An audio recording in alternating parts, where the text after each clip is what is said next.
हाँ छात्रों, अभी हम लोग पिछले वीडियो में पढ़े हैं कि समुच्चय निर्माण की कौन सी विधियाँ हैं। तो हम उसके दो बारे में पढ़े हैं कि पहला ये होती है रोस्टर विधि या सारणी विधि कहा जाता है, और दूसरा है गुण विधि या निर्माण विधि। ठीक, अब आता है अगला हेडिंग हम लोगों का है कि समुच्चय के विभिन्न प्रकार। ठीक है, डिफरेंट टाइप ऑफ सेट्स। पहला कुछ प्रकार अभी अध्ययन किया जाए हम लोग। पहला है रिक्त समुच्चय, लिखा हुआ रिक्त, अंग्रेजी में कहते हैं नल या एम्प्टी सेट।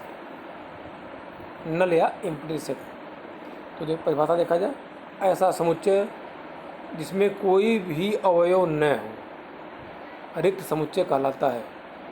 ऐसा समुच्चय जिसमें कोई अवयव न हो। ऐसा नहीं, देखिए यहाँ शून्य लिख देंगे, ये रिक्त नहीं होगा क्योंकि एक अवयव इसमें शून्य है। तो एक ऐसा अवयव जिसमें कोई भी अवयव न हो रिक्त समुच्चय कहलाता है। इसे फाई, देखिए फाई ऐसे जीरो लिख करके ऐसे इसको काट देंगे तो पड़ा था फाई। इसे फाई से हम प्रदर्शित करते हैं। एग्जाम्पल के रूप में दिया कह रहा है कि एक से कम प्राकृतिक संख्याओं का समुच्चय। तो प्राकृतिक संख्याएं हमेशा एक से शुरू होती हैं। ठीक है, तो एक से कम हो ही नहीं सकती हैं। इसका मतलब कि एक से कम प्राकृतिक संख्याओं का समुच्चय क्या हो जाएगा, वो रिक्त समुच्चय। कोई अवयव ही नहीं होगा क्योंकि एक से कम कोई प्राकृतिक संख्या नहीं होती है। इसी प्रकार से दूसरा एग्जाम्पल देखिए, ये समुच्चय ए बराबर ऐसी संख्या का समुच्चय है x not equal to x, ऐसे लिखा हुआ है। क्या ऐसी कोई संख्या है जो अपने बराबर नहीं होती है? इसका मतलब संभव नहीं होगी, नहीं है। इसका मतलब ए में कोई अवयव नहीं होगा। तो इस प्रकार के समुच्चय को हम क्या कहेंगे, रिक्त समुच्चय कहेंगे। ठीक, अब एक एनसीईआरटी का एग्जाम्पलर भी है, दिया हुआ है एग्जाम्पल। ठीक, यहाँ लिखा हुआ है माना कि टी बराबर एक्स सच दैट, ये यहाँ पे देखिए ये समीकरण दिया हुआ है। मतलब एक्स जो है, टी एक ऐसे एक्स का समुच्चय है, या एक्स एक, ठीक है ना, एक्स क्या है, अवयव है। ऐसे अवयवों का समुच्चय है जहाँ एक्स इन दोनों समीकरण, मतलब इस जो एक्स है इस समीकरण को क्या करता है, संतुष्ट करता है। और टी ऐसे एक्स का समुच्चय है जहाँ पे एक्स इस समीकरण को संतुष्ट करता है। तो जब भी समीकरण दिया रहता है तो सबसे पहले हम हल करते हैं। वो समीकरण को क्या करेंगे, हल करेंगे और एक्स का मान निकालेंगे। क्या देख रहे हैं, संभव हो रहा है कि संभव नहीं हो रहा है। यहाँ प्रश्न क्या है, क्या टी एक रिक्त समुच्चय है? अपने उत्तर की व्याख्या करिए।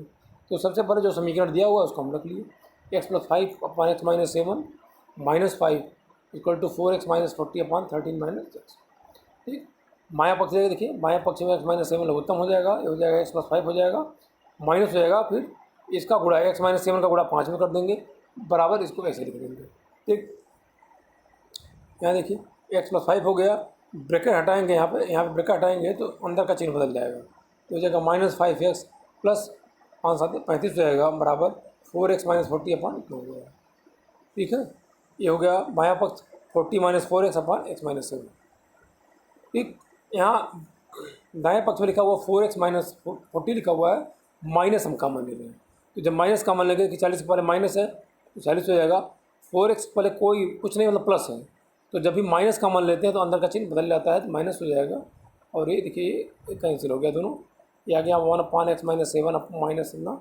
हल कर रहे हैं, देखिए एक्स से कैंसिल होकर के क्या आ रहा है, 13 इक्वल टू 7। क्या संभव है? 13 7 के बराबर नहीं हो सकता है। इसका मतलब कि जो टी है एक ऐसे एक्स का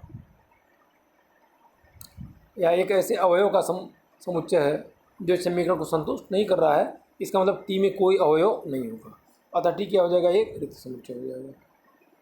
ठीक, एनसीईआरटी की प्रश्नावली 1.2 देखिएगा, कह रहा क्या दो से भाज्य विषम प्राकृतिक संख्याओं का, 2 से भाज्य विषम प्राकृतिक संख्याओं का समुच्चय शून्य या रिक्त समुच्चय है? 2 से भाज्य, ध्यान देना है, 2 से भाज्य।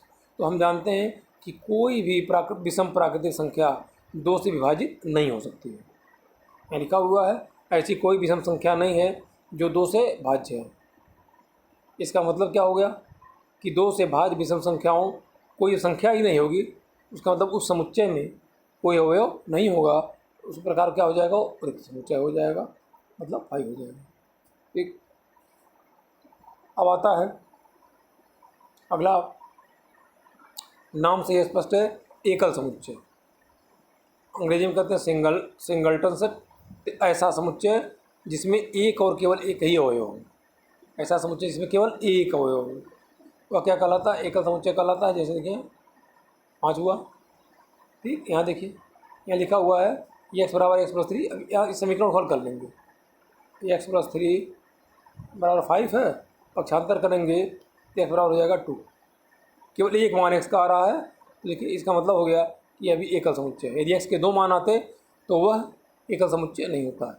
या द्विघाती समीकरण दिया हो, द्विघात का मतलब एक से निश्चित 2 मान आएंगे, तो द्विघाती समीकरण भी दिया रहेगा तब भी होगा, एकल समुच्चय नहीं होगा। ठीक, अगला है नाम से देखिए, परिमित। अंग्रेजी में कहते हैं फाइनाइट सेट। परिमित मतलब वह समुच्चय जिसमें अवयवों की संख्या क्या हो? निश्चित हो। ये 2 4 10 कुछ भी हो, मतलब अवयवों की संख्या हम गिन सकें, अर्थात जिसके अवयव की गिनती हो सके, परिमित समुच्चय कहलाता है। जैसे ए बराबर लिखा हुआ है 1 2 3 4, 4 अवयव हैं। बी बराबर ए ई आई ओ यू है, ठीक है ना। तो ऐसा समुच्चय जिसके अवयव की हम गणना कर सकते हैं उसे कहा जाता है फाइनाइट या परिमित समुच्चय। अब आता है अपरिमित समुच्चय, इनफाइनाइट सेट। अंग्रेजी में कहते हैं इनफाइनाइट सेट। तो वह समुच्चय जिसमें अवयवों की संख्या अनंत हो या जिसके अवयवों की गिनती न हो सके, ठीक है ना। हम क्या कहेंगे? हम कहेंगे कि अपरिमित समुच्चय है। जैसे कहते हैं कि प्राकृतिक संख्याओं का समुच्चय, तो प्राकृतिक संख्या 1 से लेकर अनंत तक जानती है, 2 4 10 अनंत तक जाती हैं, तो उसकी हम गणना नहीं कर सकते।